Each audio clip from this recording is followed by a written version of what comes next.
All right, Wild Wednesday. Got a little bit of loud music going on. Wild Wednesday. It's February 19th, and we are in the studio. We're going to have a blast doing this live, 239. A lot of people have asked me, exactly what we're doing. We're just trying to bring some local stuff here into the studio, into Collier County. If you're interested in, I see we got a couple people that have chimed in, and let's see who's up there. Hey, Meredith. All right, you're on. Hey, Lois. What's up, Lois? How you doing? Good to see you. Meredith, a little wind down Wednesday, or call it Wild Wednesday, whatever you want to call it. But hey, I can't do this myself. We got the one and only Pat Jarrett. He's actually in the studio. Pat, you there, buddy? Look at you. I'm here. Good morning on this Wild Wednesday. People ask me what the heck I'm doing every day, and I have no answer for them. So, yeah, yep. I know. Let's go so I can see you. Pat's in our studio right now. We're actually in a kind of a temporary mode, trying to get the full-time studio up and running. But we really want to just have a good time. I see Lois is chatting in there. Anything you can say, Lois? Please be on. I want you to come by on Friday. If you can come by on the studio on Friday, Lois. We got so much information that we want to share, the things you're doing and all that. Pat, give me a little rundown of Wild Wednesday. What you got going on Wild Wednesday? We got some fun stories we're going to talk about today. Got some interesting stuff going on. Lucky enough to live in Florida, Southwest Florida. So there's always a Florida man or some kind of crazy Florida story. So I can't wait to get to those. And we have a special guest coming on at 9:30, and we're working on it. We might have a special surprise guest appearance from White House South. So we're working on it. Well, that's always good to have a little bit of things and information that's going on from the other coast, because hopefully we can get that special guest on. Is it President Trump? He told me he's going to come on the podcast at some point. At some point. It's not President Trump, but good enough in my eyes. So we'll see if we can get him on here shortly. Yeah. So, Pat, tell us a little bit about what you are doing with your podcast, some of the things that you've got going, and some of the guests that you've had on so far. Yeah, Politicking with Jaira Larry Love. We're filming episode 37 today. We have Jeff Delaney coming by. We're also going to have Charles Patty on for a little bit today. So blessed enough, when we started this back in June, I'd ask people to come on, and most were very accommodating and made time, but it was a little bit of a struggle getting guests, and now we're blessed enough to where people are reaching out to us to come on the show. So we're stacked for like the next 6 episodes with guests, so we're very grateful and excited about that. Got some big things ahead, some road shows that we're going to be doing, and just excited to be here at Studio 239. A lot of exciting stuff going on. It's hard to get a podcast in here these days, Tim, because the studio's filling up so much with other clients, which is great. We had a ex-Major League Golden Gloves winner in here yesterday, Mike Matheny, doing a new audio book. So Studio 239, just booming place. Not only podcasts, but audio books, social media, video clips. This is the spot to be. And big announcement on Friday too. We got an exciting project that we're working on that we're going to announce. Yeah, there's a lot of good things going on. If you want to do a podcast, and if you're interested in doing podcasts, just reach out to me. Hit me up in the comments. Direct message me, myself or Patrick. Listen, if you bring something to the table here in Southwest Florida, we want to hear about it, because, listen, this is a great opportunity to get your voice out there. Let people know that, there's something local that we could bring up, and it's always good to see that and hear that and bring that up.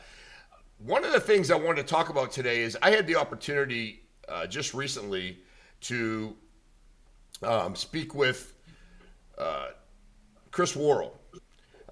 Chris Worrell was basically, he calls himself, and he considers himself a J6 political hostage. My podcast is actually going to be going out today, and I will tell you that I've had a completely different look and outlook on Chris since I got the chance to sit down and talk to him. I'm going to give you just a little rundown. Here's a little video, teaser video. Take a look at it, and then we'll go ahead and talk about it here just in a little second.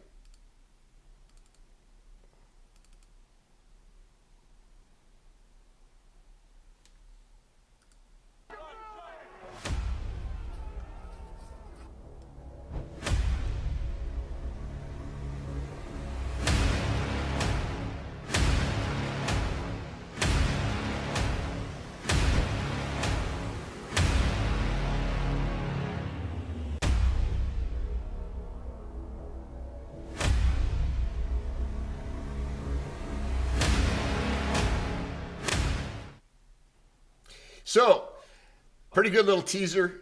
I don't want to give it all away, but I'm going to just, bring in Pat here real quick and talk a little bit about whether or not you feel comfortable with how Donald Trump handled the pardons. I personally, even being in law enforcement for as long as I have, I personally feel like he made the right decision.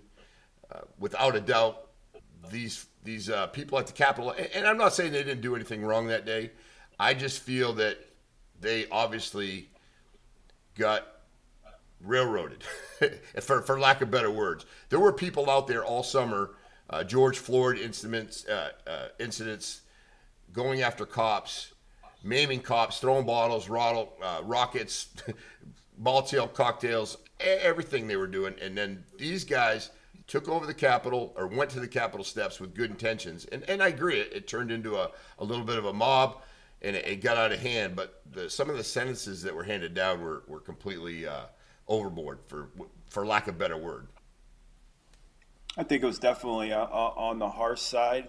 I've actually got to know Chris these last couple of weeks. He's become a member in our Tuesday morning men's Bible study group, and so I've got to know him a little bit, and got to hear his side of the story. You could definitely tell he's been through some serious trauma with what's happened.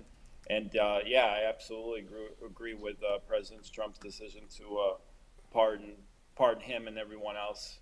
I hate to say involved in that January 6th incident, but I definitely think it was the right move, and can't wait to watch your podcast with Chris. And we're going to be getting him on our podcast as well, which Patrick Dearborn and Red State Golf are going to be sponsoring. So excited about that. Yeah, one of the things that Chris did mention, and I'll bring that up, is the intention that day to go to Washington, D.C. and to be at the Capitol was a good intention. He felt, and I firmly believe this, that he felt that there was a kind of a tipping point that things did get out of control. He said that he was one of the first 150 people up on the steps, and what a lot of people don't know is there were people that were intermingled in through that crowd. And some say they were FBI agents, some say they were CIA agents, Antifa, so on and so forth. So those are some things that really he brought to light in the podcast. Because I know you're not a conspiracy theory guy. Do you think that was the case where it was infiltrated by some bad apples or bad actors or FBI? You think it's possible? Yeah, no doubt. And I'm going to bring up Lois Boland's comment here. My blood still boils at the sight of this. 2020 riots. How many of the BLM Antifa thugs who burned America's cities were ever pursued? I know of none of them, right? But they go ahead and they pursue these folks that were involved in this. And they didn't, listen, they didn't just pursue them, Patrick. They pursued him to the extent that no one can even imagine, especially if you're the one dealing with it.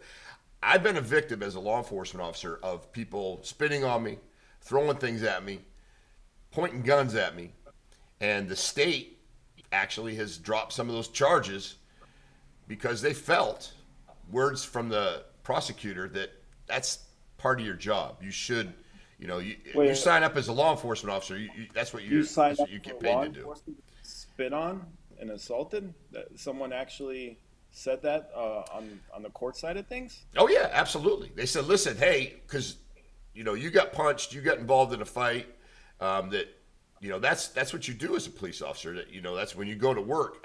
I didn't sign up to get spit on, have feces thrown on me, all that stuff. That's not something that I signed up to do. I understand that being a police officer, that could happen to me. Yeah, I get it, but somebody shouldn't get a free ride because they felt that that's my duty, that's my job as a police officer. That's disgusting to hear. Yeah, so those are some things, and he really brought up some very good points that I wasn't aware of. And one of the big things Chris is trying to push, and again, podcast drops today. Chris is trying to push the fact that, listen, we as citizens should never feel afraid in our own prison system. We should never go to prison and feel like you might die there because you got lack of treatment. And I'll be honest with you, I'm not trying to feel sorry for any prisoner that's out there because, hey, there's a place for people. People have to do their time. It's definitely not a hotel when you go into prison. So those are some things that I think that I'm a little bit more aware of that Chris has brought up, and I think it's very important that we consider that. And Donald Trump said it best. He said, listen, he goes, the people, I was going to go through and try to vet and figure out which ones should stay, which ones should go. And he goes, no, I'm going to take all 1,500 or so, and I'm going to go ahead and make the pardon because they have served their time and they've been through enough. So, I understand that. Yeah, absolutely. I mean, I think the census didn't fit in line. I think they were made example of. And, shout out to Mike Colombo, who ran for district judge down here. He represented a lot of the J6ers pro bono, if I'm not mistaken. So it's good to see, with the new administration, a lot of justice and rights that were wrongs being made. So, and like I said, getting to know Chris, he was telling me some of the stuff that was going on in prison, and you could tell, it was a traumatic experience for him. So did a lot of suffering, but he's got a heck of a story to tell now. Can't wait to watch your 239 Uncensored podcast, and excited to have him back in the community. Yeah, no, and Chris said it, and again, I don't want to delve into the whole thing about it, but Chris said it himself. He was like, listen, I have lived my life for the most part as a outstanding citizen, and I have no reason to believe otherwise, right? So now I go ahead and go to the Capitol. I go to D.C., and he had been going, a couple months prior. Goes to D.C., stands up for what he believes in. He actually goes to the Capitol with good intentions. Like we discussed, he saw law enforcement officers that would basically open the barriers for them, open doors for them. And he didn't go inside, but the people that did, he felt that, they got to a point where they thought that they were given the opportunity to go in. And obviously there was I hate to use the word mob mentality, but without a doubt it was, because people were fired up and they really wanted to make sure their country was there. So yeah, put some comments in. Give me some of your Tim, stuff. I'm curious, on your podcast, did Chris talk about how he's denounced the Proud Boys? In all actuality, he didn't say anything negative about the Proud Boys. He basically defended the Proud Boys and what they stand for. But I believe, based on a conversation I've had with you, and we're going to have a conversation with Chris on Friday's show, but yeah, based on what he told me, these guys initially when they started out are many different races, many different flavors, but they just wanted to make sure that they protected our Constitution and they were true patriots. And I don't know where he stands on that right now. He didn't really get into any type of denouncing him. I think he probably wants to move away from, any type of cloud that could be over him. This He whole says incident. I'll let him tell the story. I don't want to put words in anyone else's mouth, but he basically said they've kind of moved in the wrong direction, and he's no longer kind of supporting them. As a matter of fact, I think he says he's getting his tattoo removed. So Yeah. Well, and everybody has, their own thoughts. And Lois said if you want to get some specifics on it, they're listed on the J6 tab of the FBI website. But as of 120, it no longer appears. But that's probably a doing that our president was involved in. So, I mean, I like to always have a little bit more about that. So, yeah, it's always good. Hey, Robert Burke, jumping on. It's always good to see you on here, Robert. And we appreciate you jumping on. Meredith Lois. And Lois writes in there, the Proud Boys are okay. So that's always good. And also what she brings up, too, is the mob mentality comes from the rubber bullets. One thing he did say, and again, I'm having such a hard time just trying to keep this without giving out everything. One thing he did say is when the Capitol Police started to feel uncomfortable about the situation, they started launching canisters. They started, tear gas. He said it was a crazy situation, and he said he was pushed up in there, and he honestly didn't feel like he could back out of it or get back. So it's one of those things where you think about, and without a doubt, it's a good podcast, and I know you're going to have him on in your podcast too. What the big thing is, we're trying to get the word out, So yeah, very no important better place to do than that. Studio 239, yeah. Yeah, so it's great. It's great. So.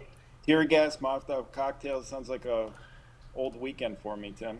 Yeah. So tell us a little bit about you, Patrick, because some people have asked me, who's Patrick? I mean, popping up everywhere. Tell us a little bit about you. You've got a pretty strong political background, and you've been involved for a long time here in Collier County, and we're going to talk a little bit about that.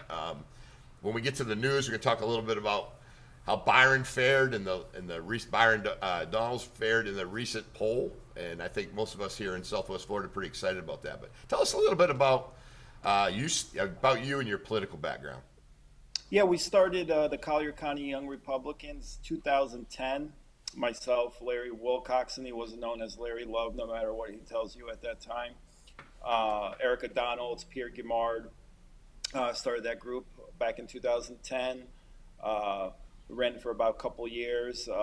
So that's got involved in politics around that time, and then obviously helped support and worked on some local campaigns, including yours, obviously. Helped Yvette, Eric Carter, some other people out, Judge Brown. So definitely something I strongly believe in, a passion.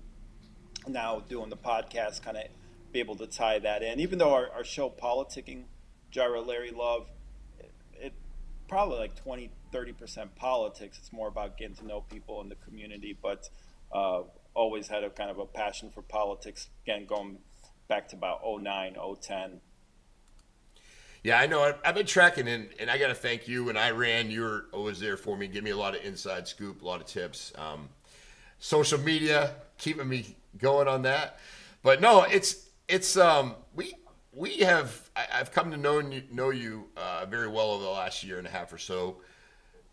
A lot of fun, always involved, and you're kind of like a guy who kind of knows a lot about everything, especially sports. If somebody, please, in the comments, if you know a football player, baseball player that played football. It's gonna be football. Just football only. If you in the comments, if you know a player that played, and we'll try to figure out some sort of gift at some point. But if you know a player that plays in the NFL, and you put his name in the comments, Patrick will tell you what college he or she played for. But it's there he played for. Yeah. Is that going to be tough, Pat? Is that going to be tough? We'll see. Pastor Curran, but don't go back to like the 60s, because when we had that birthday dinner, I got all the ones that people were firing at me, and then shout out to Joe McDonald, GM at Mission Barbecue. I get a text day later asking me about a guy that played in the 70s at some Division III school. So I'm not that good. So, but Okay, let's do easy ones. Let's go through some easy ones. Put me on the spot. Let's get some easy one. Emmitt Smith. Emmitt Smith went to the University of Florida. I mean, how many years did he play in the NFL? Do you know that one? Well, Emmitt Smith was. Ooh, that's a good question. I believe he was drafted in 91. 90 or 91. I want to say 91. And he played, majority of his career for the Dallas Cowboys, but he did finish with the Arizona Cardinals. Tom Brady, an easy one. University of Michigan. Who is your favorite quarterback? My favorite personal quarterback of all time? Yeah. Steve Young. Steve Young. What I'm just trying to think of locals. We all know where Edgerrin James went to college. He went to Miami of Ohio, I believe. He went to the U.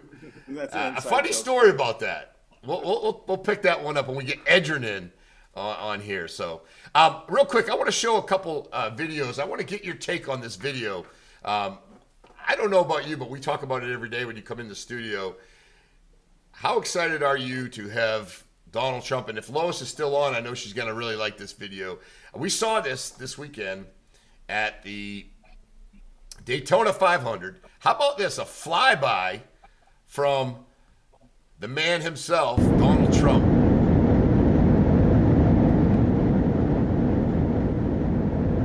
Patrick, have you ever flown in the Air Force One?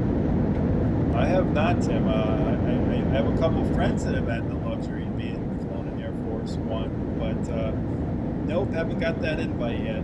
Haven't got the invite. Look at that. He's just flying over. He's flying over, pulling into Daytona, flying over, and I love his pilot in this one.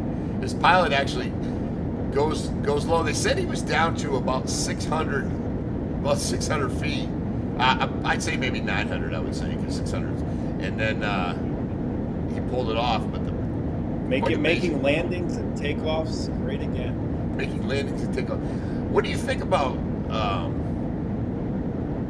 What do you think about the president? Doing stuff like this. I mean, your thoughts on it. The first thing that comes to mind when you say that we're uncensored, right? Yeah. Just the president has balls, and it's just such a refreshing take for. He's not worried about doing the politically correct things, but even the USA Canada hockey game. I mean, you can't tell me that the timing with President Trump getting in the office, the whole thing with Canada, it's all intertwined. And I think the country has a lot of spunk and people are fired up because we have a president that's looking out for America. Really, at the end of the day, you can say what you want about him, and I don't agree with him 100% of the time either. But yeah, one thing you are a Democrat, though, right? Are you Republican or a Democrat? Definitely Republican, but we stopped him in his tracks. Yeah, I was going to make another joke, but we won't do that. The one thing you got to say about President Trump, I firmly believe he does in his heart what's best for this country. And that's all I want my president to do. My president doesn't have to be perfect, doesn't have to say all the right things, but I want him to take care of the country first, and I think that's what President Trump does each and every day. And the guy's a machine, like you said. Just get worn out watching all the stuff he does. It's incredible. He's done more in a couple weeks than, forget Biden in 4 years, but any president really in 8 years, I'd say. I mean, he's amazing. Yeah, I don't know if you had the opportunity last night to watch the interview with Sean Hannity, and he had Elon Musk, Donald Trump there. It was about a 20-minute interview, and I know there was a lot of things going on because I believe they did it at Mar-a-Lago because they had a big party there last night. A lot of our folks. I think Pat Dearborn was there. Pat Dearborn was definitely there. I got a FaceTime from Pat Dearborn and Blake Becker at about 11 o'clock last night from Mar-a-Lago. From last night, FaceTime. Last night, yeah. And I know they sent me some pictures. They're right there with them. But the interview was amazing. You got Elon Musk, Donald Trump. They're acting like two buddies, ripping on each other. Donald Trump actually made fun of how Elon dressed. He goes, yeah, Elon's got the smartest people in the world working for him, and they dress almost as bad as Elon. My Donald Trump is not that great, but he says pretty much whatever he wants. Do you think at this point in his political career he's even worried about what he says? Not at all, and I think it also helps a little bit. Refreshing. He knows he's one term, the last term, and he's gone, so he doesn't have to worry about any kind of backlash or whatever. So he's just doing, he's just letting it rip. Yeah, and I'm very impressed with how Elon handled everything too, because Elon actually took a couple shots at him in a good way, very respectful way. Richest man in the world sitting there. I think he's got more kids than anyone in the world. He's got a lot of kids. He's got a lot of kids. Yeah, he a lot of kids. More kids than, he's taking. I think Elon Musk is taking he's risking a lot business wise, but I really don't think Elon Musk cares business wise. I think he's at the point now where he has been given the opportunity to go in and find these horrific. I say horrific. Find these terrible misuses of our money, taxpayers' money, and people don't really understand. Like that's our money, Pat. That's our money.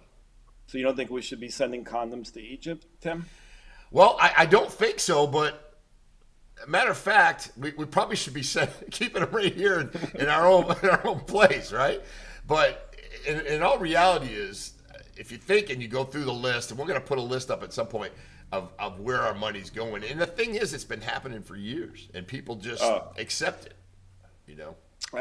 I think our government's needed more lube than Diddy, the way they've been raping the taxpayers. Hey, you've been waiting on that one. You've been waiting on that Any one. chance I get to bring that up. But yeah, I mean, they've been effing the American taxpayers for years and years. And our favorite jumps on. Diane, good to see you on here. Was Byron? Let me know in the comments. Was Byron actually in the plane on that one? He was on that flight. Wow, that is cool. That is cool. He's on the flight.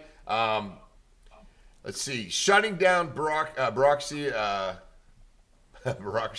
and bringing back democracy. I love that. Following through on the executive orders. That's a big thing. That's what Elon Musk said he's doing. He's making sure that people are following through. Him and his staff, they'll walk into offices unannounced. Hey, we're here. Let's see the books. And I think that's kind of refreshing. But I love it. Yeah. But yeah, let's. I mean, it's pretty crazy what's going on as far as local politics. Governor, it's going to be an interesting race.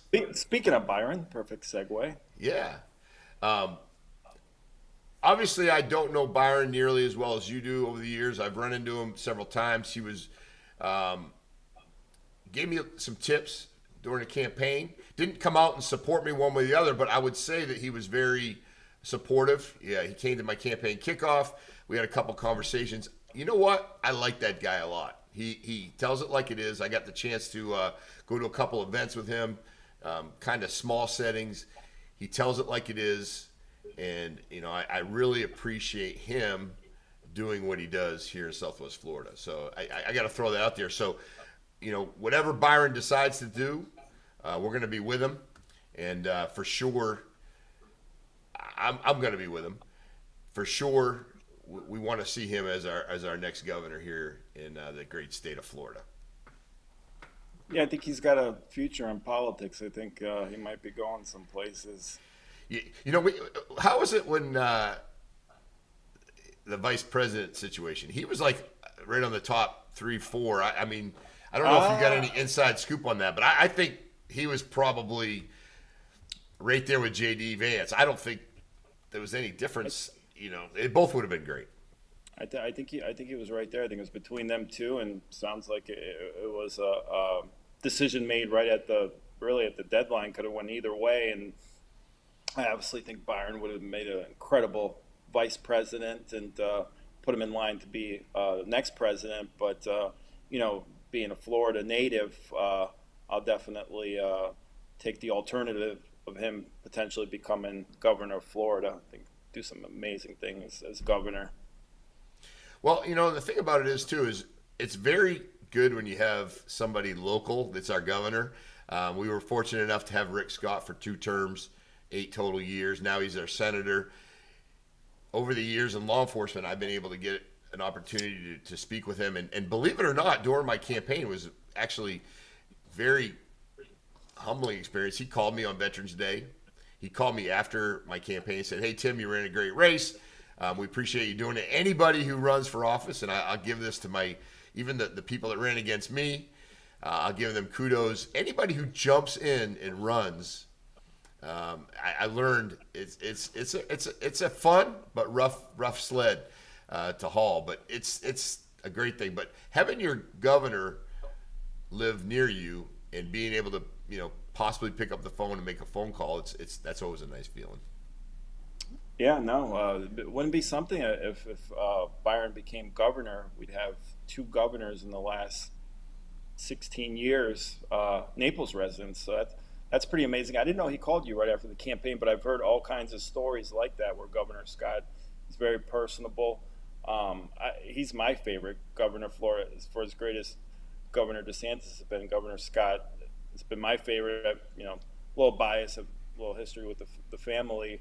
But let me ask you a real quick question, Tim, because I know some people in law enforcement weren't necessarily the biggest fans of Governor Scott because of the pension. Yeah, listen, I'll be the first one to admit, when Governor Scott came in and said, "Hey, listen, you guys are going to have to kick in your fair share," because really, back then, the Florida retirement system, excellent, funded retirement system. I think they're the top 5 in the country. He asked us to contribute a percentage. Mm-hmm. And he also made some changes as to what goes into your retirement. So I will be honest, I wasn't happy. I wasn't a fan because it impacted me personally. But I believe it was a selfish looking back at it, because we ended up contributing. The thing about it is it allows our retirement system to continue and be strong. Mm-hmm. And now I'm actually in the retirement system. You can call me a triple dipper, Patrick. I know it's coming. I know it's coming. But I'm in the retirement system, and I think for selfish reasons, honestly, was there a lot of backlash? We weren't big fans of Rick Scott initially, but I'll tell you what, that guy, everything we see from him is leadership. He's at every major event. He's all over the state. Now he's all over the country as a senator. Fantastic. And all these businesses here in Florida, I mean, that Governor Scott started that. He made Florida a very business-friendly state, brought a lot of businesses here, and it's continued to grow, obviously, under Governor DeSantis. But credit to Governor Scott, let's get to work, or, then Governor Scott, loved that slogan, let's get to work, was instrumental in really building Florida to where it is now, in my opinion. So, again, my favorite governor from the great state of Florida, and now kicking butt in the Senate as well. Yeah, I was extremely impressed with him when he called me on Veterans Day. That's one thing. It's very hard to catch him without that Navy hat on. Once in a while, you'll catch him without it, but he loves the Navy. He loves his military. And when somebody calls you on Veterans Day, two-time governor, senator, and says, "Hey, Tim, thank you for all you've done, Veterans Day," it means the world to you. And, I'm told by his local rep, good friend of mine, Aaron Deaver, that he does that all the time. I mean, that's not like, something he just does on a whim. He does that all the time. Well, and I know too personally, they shared him on the podcast. So I don't feel like I'm putting their information out there, but he's been in contact with Blake Becker and his mom for different reasons over the years. And then Trey Radel told the story on our podcast when Trey was going through his stuff.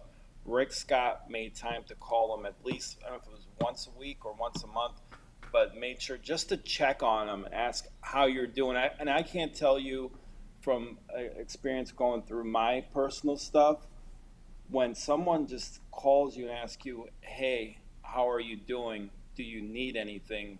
That just means the world, and that just speaks to the type of human being Rick Scott is.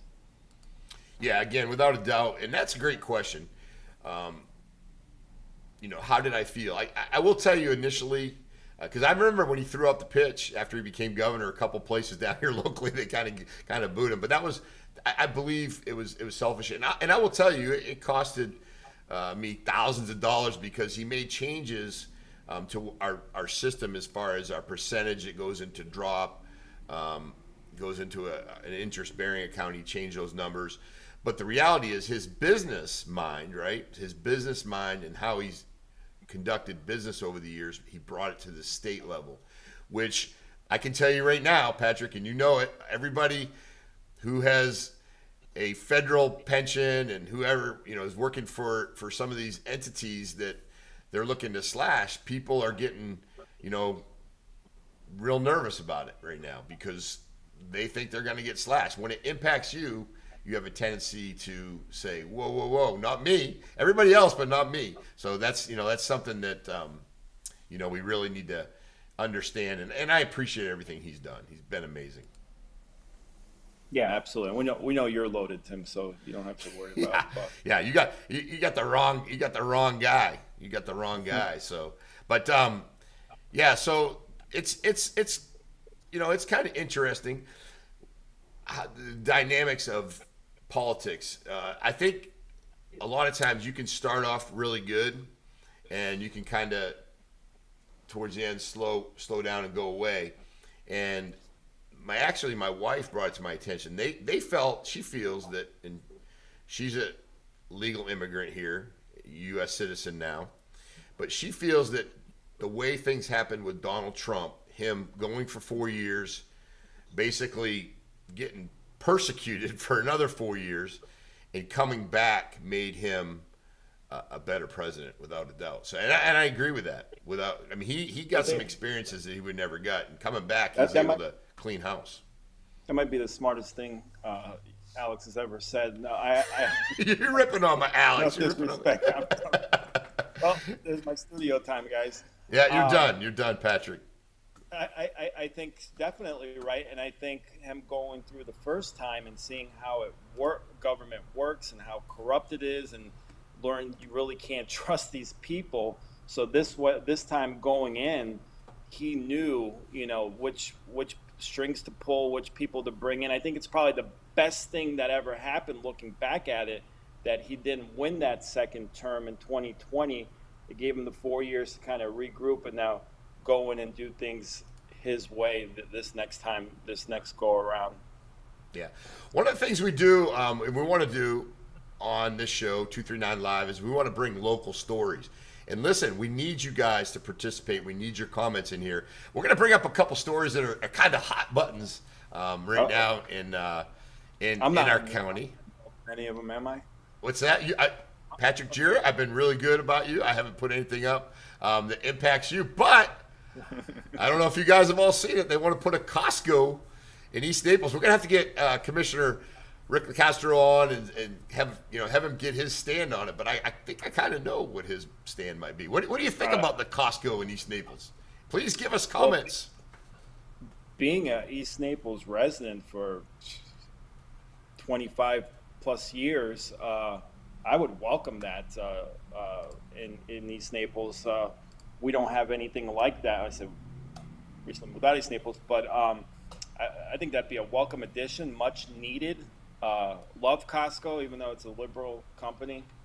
I'm not one of those people that so staunch where I don't shop somewhere if I don't agree with their politics, because I'm a sucker for $1.50 hot dog and soda and Kirkland signature product. That's where Patrick takes me out to lunch. I go out, we take him to these other places. Let's go to Costco, man. Let's do that. Hey, he still take you out to lunch, so it still counts. You didn't ask where, Yeah, I know where you go every time you go to lunch. Jimmy P's, Mission Barbecue. Yeah. But they're good places. I don't ever complain. Shout out to Joe McDonald. Yeah, we love Mission Barbecue. But, East Naples has grown so much, really, in the last, would you say, 6, 7, 8 years? I remember that was a dirty word back in the day. If you said you lived in East Naples, it was considered like the lesser echelon part of Naples. And really, these last 5 to 10 years, it's really grown.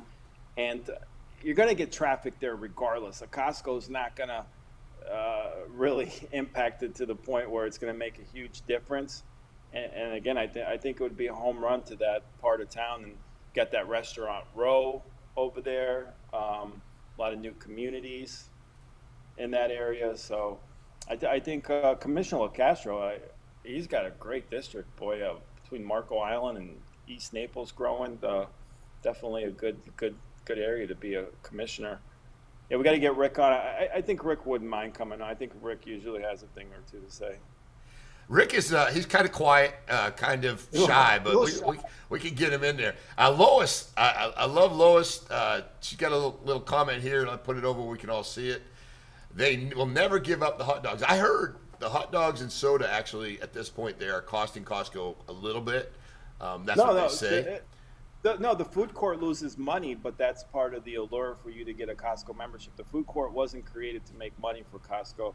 It's more created to drive the membership because, at this point, $1.50, and it's a good size and good beef hot dog, so you're getting a lot of bang for your buck. I'd be curious to know because Lois, I mean, does it get any better than Lois Bowen as a supporter? She does just community. And to me, she's number one. Lois Bowen's amazing. But Lois, does it affect you, like Costco being a company that clearly leans, liberal Democrat side? Does that affect you in stopping you to shop from there? I'd just be curious to know, or anyone else out there, because some people are like that. If a certain like Target when they were doing all this stuff, and I don't necessarily disagree with them because if that's what you believe in. I admire you, but also too, if that was the case, couldn't watch a lot of shows, couldn't eat a lot of places. So just curious the opinion on that. But Tim, Costco or Sam's? A little rapid fire for you. Costco, if I don't have to fight the traffic. Sam's for convenience for me. Going to Costco on a weekend is like going to a football game. I mean, the parking and the people in there, it's just absolutely ridiculous. And let me tell you a secret about Costco too, because I used to work for a company called Gold Coast Salads, and we would demo our products all over Costco.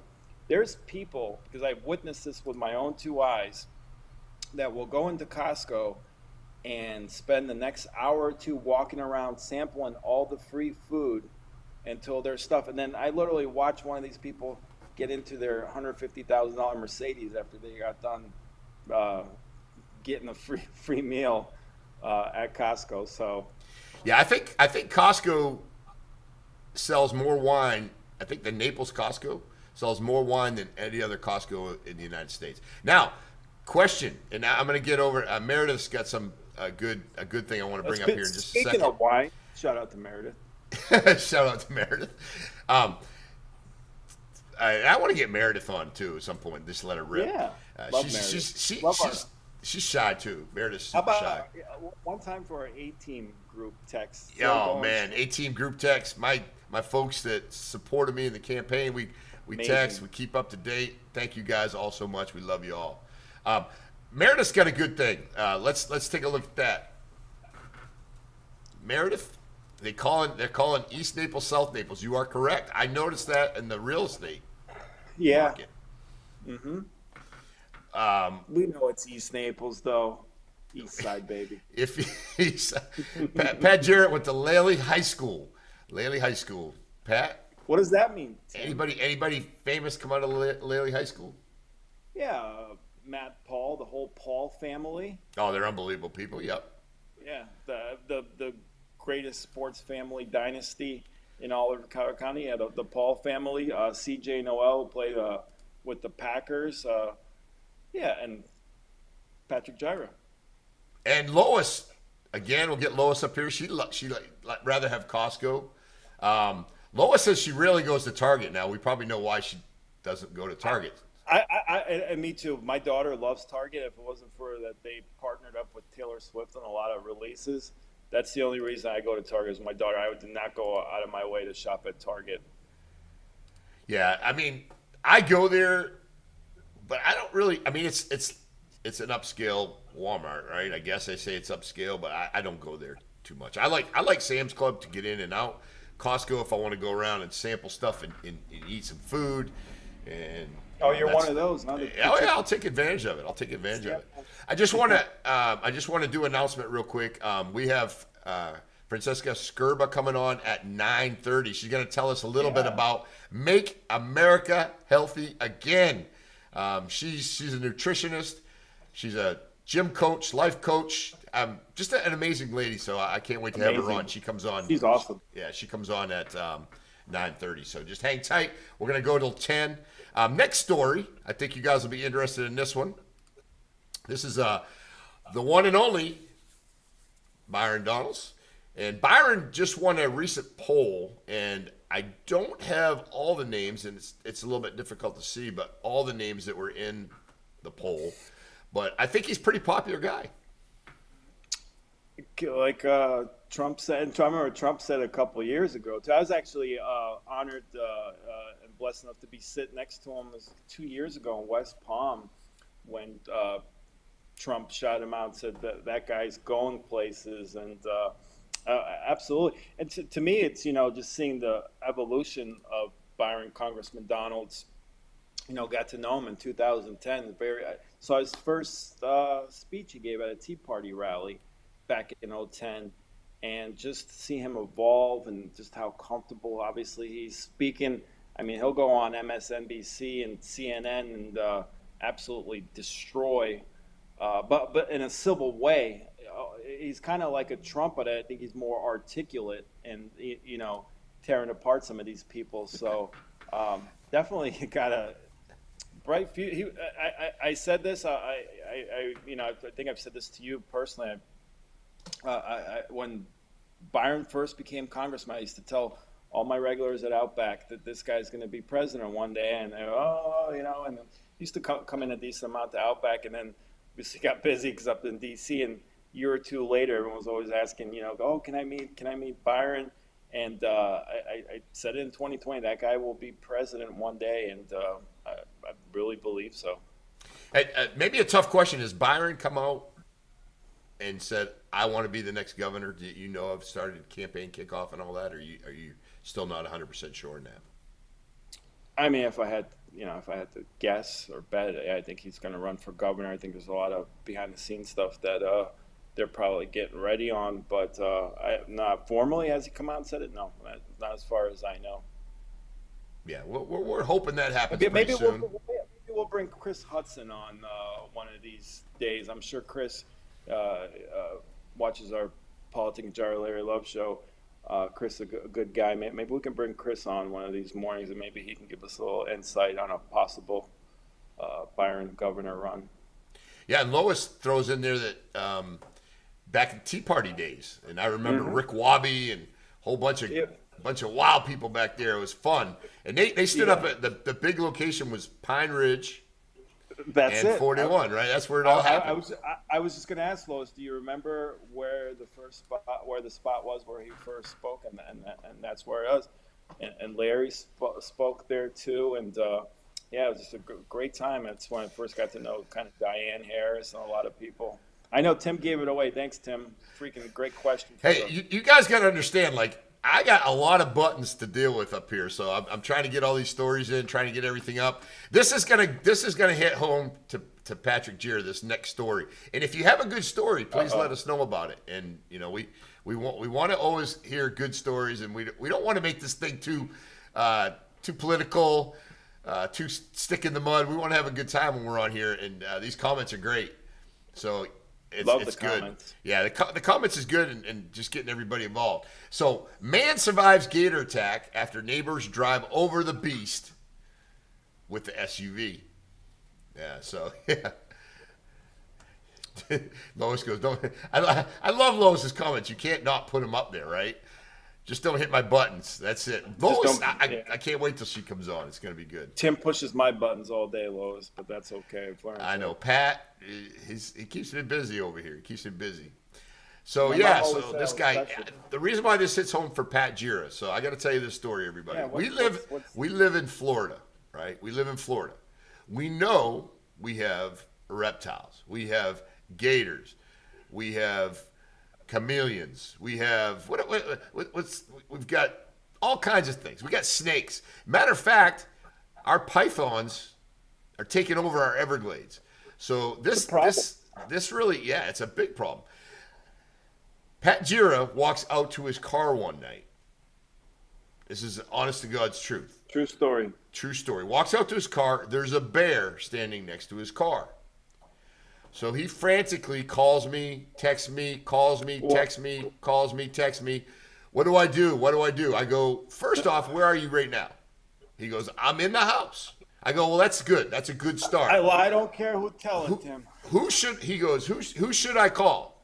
I go, call whoever you want to call.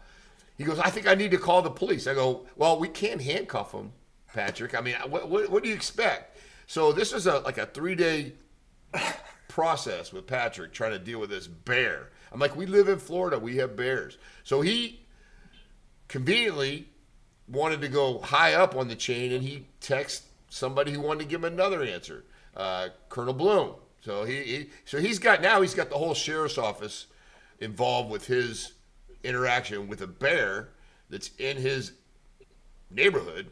No, just move on your way. The bear's gonna go, and that's part of living in Florida. Patrick? I mean, you told that story way differently than it really was. So, yes, I'm walking to my car and just casually walking because, you're just going to your car, and I look up and it's a bear just freaking hanging out. Big bear, mind you. A bear's a bear. But, I ran. I panicked. I ran. Everyone's like, you don't run. But if you come face to face with a bear, I'd like to know what you do. I let the smoke set a little bit, and I, as a concerned citizen of my community, I was wondering, should I call someone? Because I don't want this bear to attack someone else. I could have handled it just fine. I would have been okay. But I'm more worried about the community. So being that Tim's a good friend and ex-law enforcement, I called Tim and said, what should I do? Should I call someone, whether it's wildlife or the sheriff's office? And Tim basically blew me off and laughed at me. So then, my next call or text was to another gentleman at the sheriff's office, and he gave me the wildlife number, which I can't get through on. And then I talked to another friend who was a police officer. He said, call the non-emergency hotline and let them at least know the bear is in the neighborhood. So, Tim, you can laugh at me all you want, but until bears never attacked a person until they do. And I'm pretty sure there's bear attacks on human beings. I'll find one for the next show, Tim. So yeah, and Sabatino goes, everyone knows what to do with a bear until you're face to face with it. Well, you just walk away. What are you going to do? You got to fight it? No. But if it's in the neighborhood, if it continues to hang out in the neighborhood, wouldn't you want to call someone? Well, I guess you don't want a kid eating up, but the police are just going to be like, yeah, okay, we'll drive by and see if we can, Thank you to Sab, my buddy Sab. Everyone knows what to do with a bear until they actually come face to face with it. Yeah, thank you, Sab. Yeah. Yeah, Sab, don't stick up for him. Don't stick. That's the biggest mistake. It didn't. Lois has got raccoons out behind there, but it didn't attack you. If it attacked you, you could have wrote a report. You could have, had the bear arrested. You could have taken the bear to jail, and everything would have been fine. But it didn't attack you. Scream, and yell. That's what you got to do. Call the police. Patrick. I didn't call the police, okay? That's number one. I didn't call 911. I never called the police. But I happen to know 3 gentlemen, 1 ex-police officer, Tim, and 2 there was others. Absolutely no help. And I asked, absolutely no. It's good. Great to see that. I hope you were a little more involved when you actually were a police officer, Tim, because you just did not care about my situation. But I asked them for their opinion. That's like if you have 3 doctor friends and your heart is hurting, aren't you going to reach out and be like, hey, this is going on with my heart or whatever, and get their feedback? So I'm sorry. I have a network of friends. A couple happen to be police officers, and I asked what I should do in that situation. Now you're like acting like, oh, now you're giving me like a poor me. But I didn't know if this bear's just going to hang out in the neighborhood. Like, can they do something? Yeah, they can go out there, and I think the governor is working on. Now you can shoot. Shoot them. So I guess that's what you want. So let's talk a little bit about a gator attack. How do gator attacks usually happen? Usually In the water, right? yeah, but they're a little bit more common than the bear attacks. I personally do Yeah, not you know. really got to. I You don't really know of got anybody who's been attacked by a bear in state of Florida that with personally. So unprovoked. Unprovoked. Let's do it. well, that that's way. the thing with a gator. I don't think a gator is going to attack you unless you do something stupid and walk up to it. Maybe. Thank you, Lois. Thank you. That, what? Thanks, Lois. Friends like you needs enemies. But no, Lois. Hey, get on him, Lois. Let it go, right, Lois? Let it go. Tim made it sound like as I'm running from the bear, I called Tim on the phone. It wasn't like that. So Yeah. It was like this. Hey, there's a bear standing right here. What do I do? What do I do? That's what it was like. That's what, I was nervous for you. That's why I thought, yeah, hey, you seemed very concerned. Yeah. That. Yeah. And then you also said this is going to sound like I'm hanging up on you, but it's really not. Pat. That Yeah. Okay. Let's go on from that one. And gator. Let's talk a little bit about gator attacks. you know someone personally that's been attacked by a gator? No, I don't. No. Well, so okay. I know a guy So, that got his arm. I just don't know him personally, bear. but he got his hand. He got his hand bit off, but he's like swimming with the gators. I mean, what do you expect? Yeah, I always have to laugh when I drive by and see someone swimming out in the freaking lake. Jumping off their pickup truck. I mean, that's just asking for trouble. But as far as I know, a gator. Yeah, if you're swimming or provoking the gator, I don't think gators are known to attack people. And you just answered my question. You don't know anyone personally that's been attacked by a gator or bear. So I think it's on the same level. No, I'm talking about a news story in the state of Florida, and please bring one up if someone's going, where somebody has been attacked by a bear. Now, we're not talking about a grizzly bear. You want to bet on it? No, I'm not going to bet on it because, I mean, I just on what I know. But I do see on a lot of occasions that Sab, help people me are out getting here. people are getting bit by sharks. They're getting bit by gators. They're getting bit by other animals, dogs. But I don't remember the last time I've seen anybody getting attacked or bit And by real a bear. quick, have people called the police if there's a gator in their neighborhood? What's that? Have people called the police if Yes. there's okay. So what's the difference between a gator and a bear in your neighborhood? If there is none, I just think it's crazy to call for either one of them. It's crazy to call for either one. I'm saying that person that calls because there's a gator in their backyard is the same silly as someone calling for a bear. Now, I will tell you this.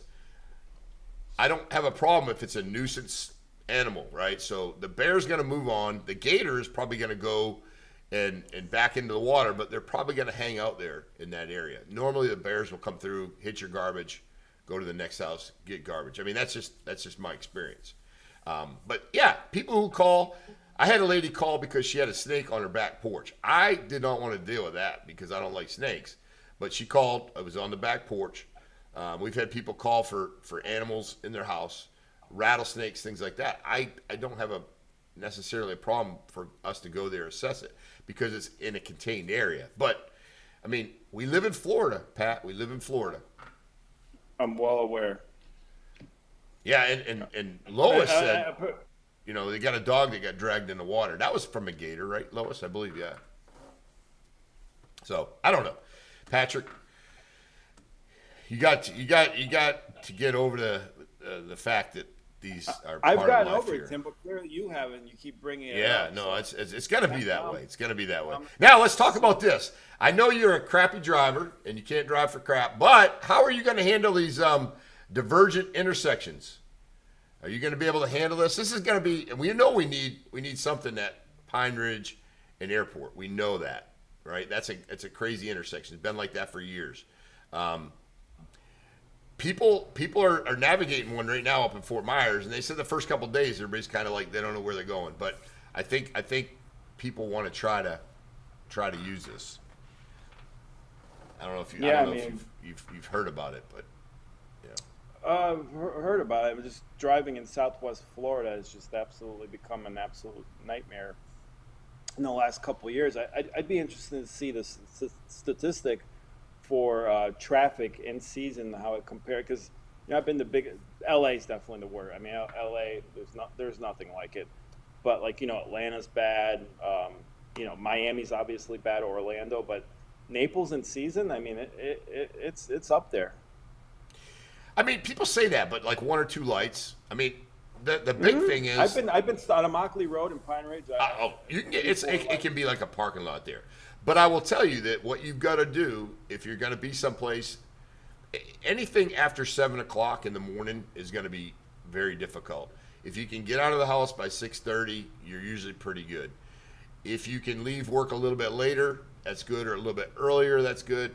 But for the most part, you can get around except for the high traffic times. But now I will say this, that we need to make sure that these people that come down here to stay for the winter, they need to just stay at home. I think that's probably one of the best things that could happen.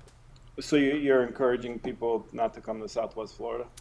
No, I just told them to stay home. They can stay, they can come to Southwest No, Florida all they just want. not leave the Just house. spend money, go out to eat, go back home. That's it. That's all I'm trying to say. Okay.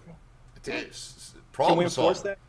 Maybe we can enforce. Maybe call someone at Well, call your sheriff office. I will tell you, in different countries, depending on what your license plate is, and this is like this in Colombia, your license plate has a number on it. It's odd or even, and you get issued a day that you can actually, um, you can actually get it.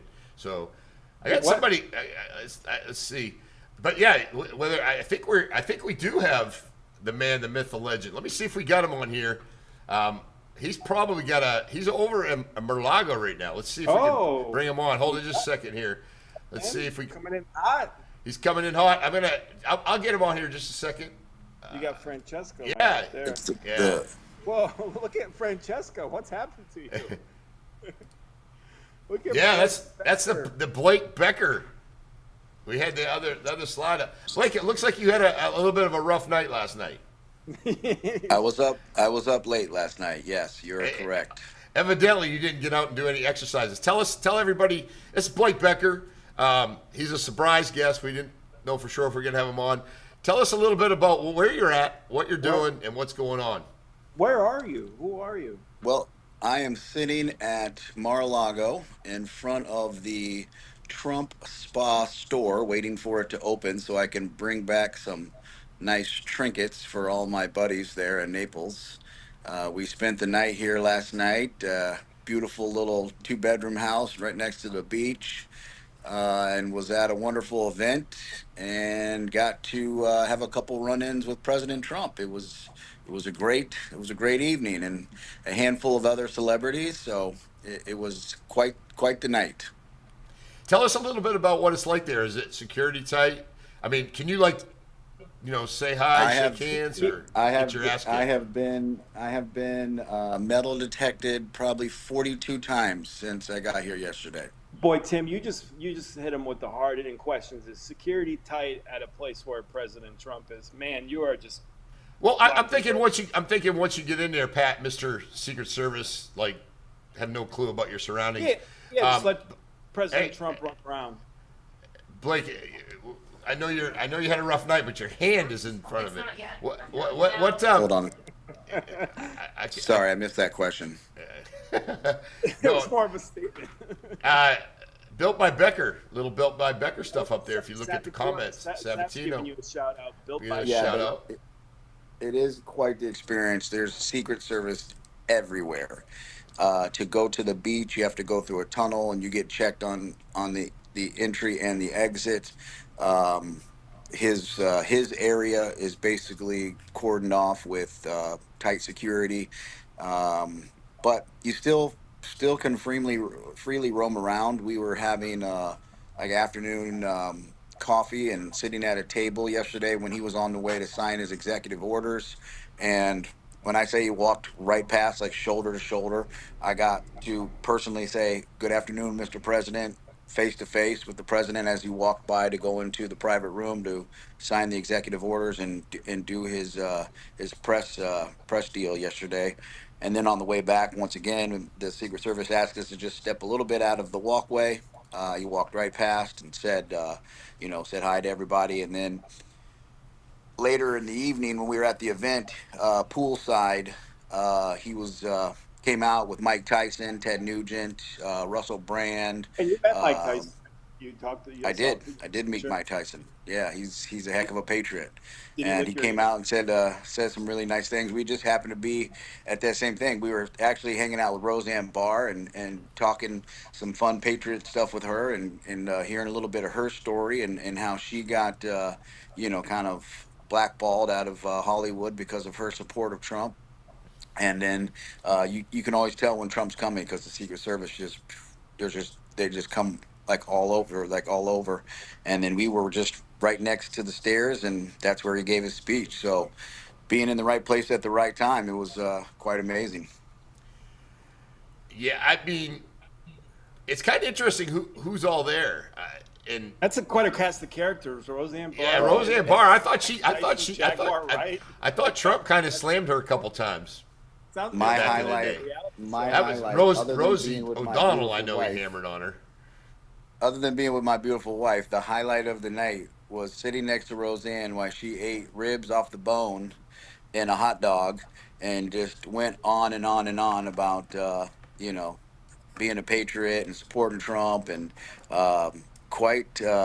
She was quite the interesting person, man. She's a character, and there was plenty of other characters. I mean, lots of celebrities, lots of influencers. We ran into basically most of the conservative influencers, and you know Carrie Lake. We said hi to Carrie Lake at lunch yesterday. She came over to the table. She's pretty. Just She's the one yeah, that had the just talk show, right?